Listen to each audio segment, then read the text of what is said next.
Well, let me introduce myself. I'm Bruce from Son of KS. It's a Mexican media focused in bringing all the LEC information and other leagues.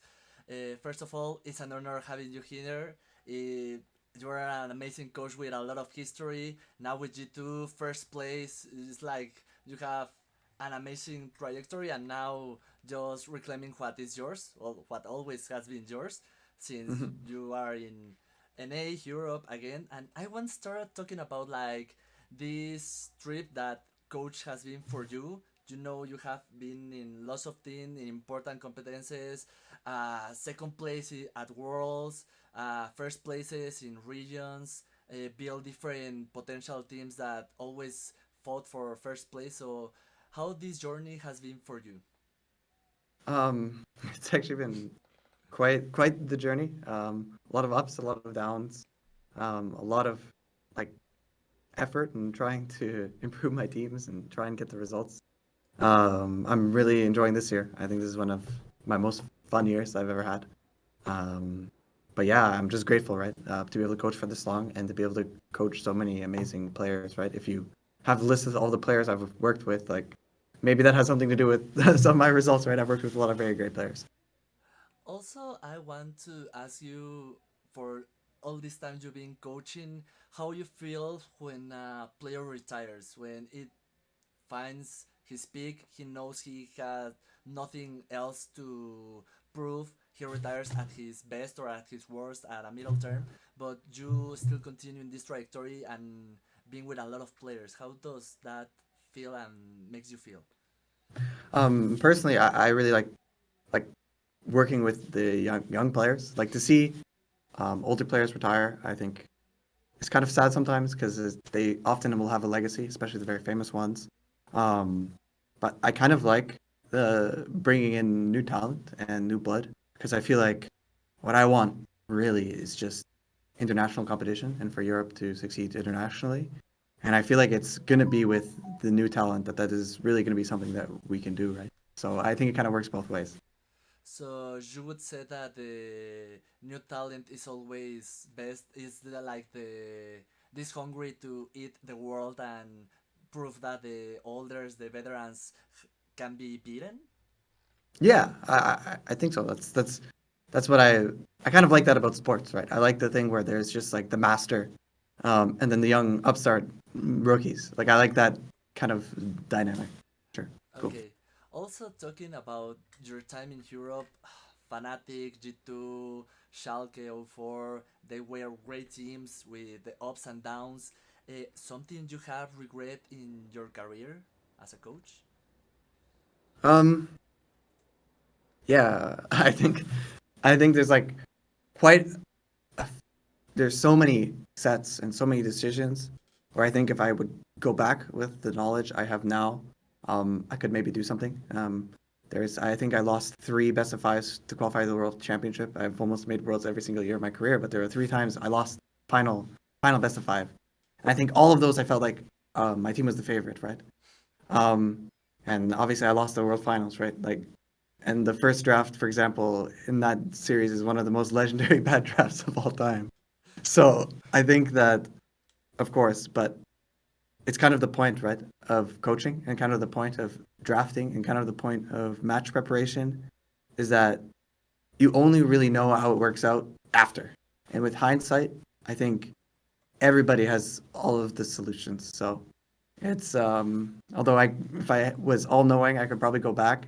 I think the only thing to really think about is what you can learn from it and the knowledge you gain for the next match that you're going to play. Well, we talk about the bad things, but the best thing that happened to you in these years of career, Um, or the best memory you have? best memory. Wow. Um, think probably Worlds 2017 when we came back from 0-4 and made it out of the group. I think that's probably the most um, intense it's ever been. I think that was way crazier than making a run to World Finals, just in the way that it happened. I think also maybe tiebreaker match against the tiebreaker match against IG the next year at group stages. I think like really like the craziest and most memorable moments are usually those Worlds group stages matches where it's just like a best of one, Oh, I and everything remember and the everything is breathless shout and yeah everything. It was an Yeah, amazing year. yeah, so I think both years back to back, there was like these crazy best of ones where everything was on the line, and I think those are probably the most intense moments, most memorable at least. Well, thank you this time for talking about your career and these Yeah, amazing memories. It really filled my heart to relive with you. But I want to ask, as fans, what can we expect of G2 after the MSI session? We know you are the first place, only lost against Mad Lions. It's a different phase of G2 of spring and winter we saw, even though winter was an amazing split for G2. But what, as fans, we can expect for G2 these summer groups, summer playoffs, the championship series, and maybe worlds? I think we want to be a more refined and a more deadly versions of ourselves. Um, we want to be creative, but we also want to be disciplined. We're trying to strike that balance. I think we learned a lot from MSI. We learned about what the weaknesses are were in our game on stage, and for a change, it actually I don't think was mechanical skill or ability to play fights or ability to do play lanes, which sometimes was the actual problem internationally. So yeah, we're just kind of we rethought how we approach the game, and I rethought how approach kind of preparing for our matches. And I think that's why this version of G2 in this regular season has been much more controlled. Still aggressive, but in a different way. Okay.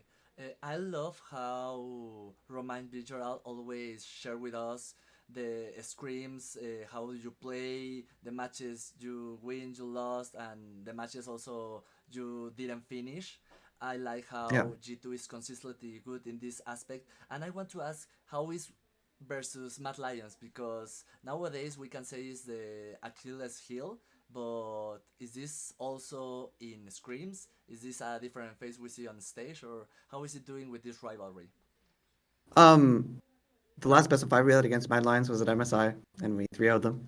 And I think if we face them again in playoffs, I think we will still be advantaged. I don't consider them an Achilles heel. I think the set we lost in spring had some very very bad handling of pressure when it came to draft adaptations and when it came to our performance. I think we reflected on that a lot, and the next time we played them, we 3-0'd them. I think, yeah, we lost our regular season match to them, but we were kind of stomping them. And we went for a bit of a crazy Nico play, and then we got outscaled, and I think that's fine. I think we also learned a lot about draft from that Mad Lions games. I think they had some very good ideas. Our scrims are still strong. I don't think we've lost a scrim day so far this split still. So I think there are strong teams. Like for example, I think Fnatic is quite good, but I still think we're doing quite well. Okay, I always ask this question, and maybe for a head coach will be a different perspective, and I already want to know what your answer is.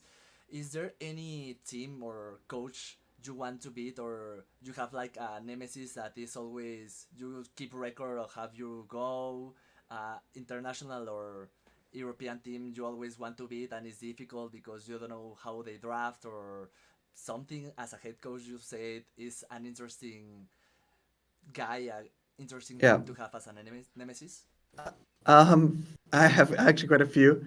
For me, it's usually if my team loses to a team and I feel like we're better than them, or it's winnable. If I feel like we lose to them and we really could have won, um, I kind of get a bit salty and I really, really want to beat them in the next best of five. So, for example, Mad Lions beating them at MSI, that was kind of a rivalry for me personally.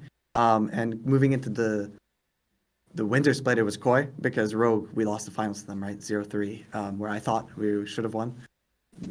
We lost both. We lost quite like convincingly, right? So I think we did beat Koi and Matt. So that's a bit.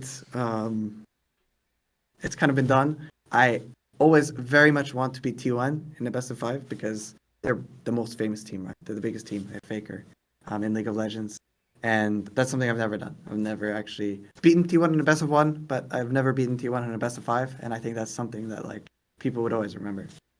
Okay.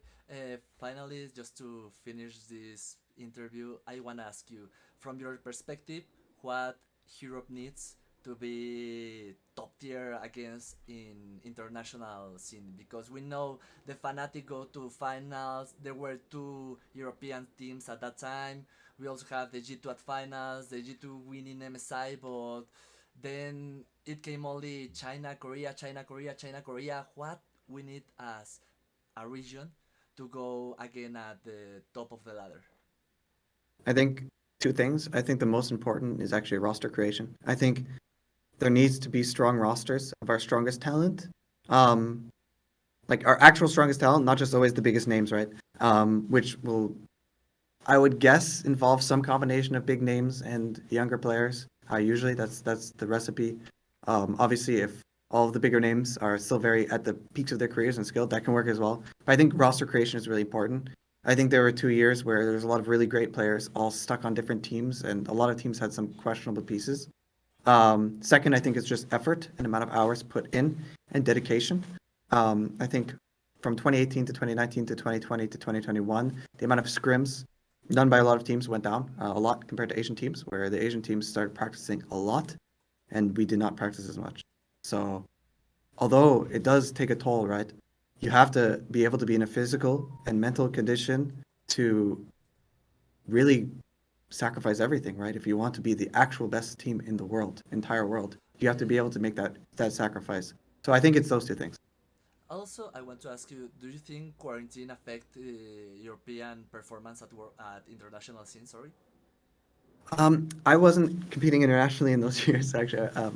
We almost made worlds in one of these So, years. No, I just I don't have that much of a perspective on how international competition was during quarantine years, to be honest. well, thank you for your time and the interview. At this moment, I always ask: this is your free time. Something you want to say to the fans that will watch this interview? I think just thank you to the fans. Cheers on. We were really trying to win summer and then win the LEC championships. That's our thing. And we just really also want people to believe in us and cheer for us doing our best we can if we make it to Worlds, go international. Well, thank you so much for your time. Again, it's an honor having you here. Hope to see you Awesome. later in the future. And let's continue with that win streak. G2 win, G2 Army. Yeah. Great. Thank you so much. Bye bye.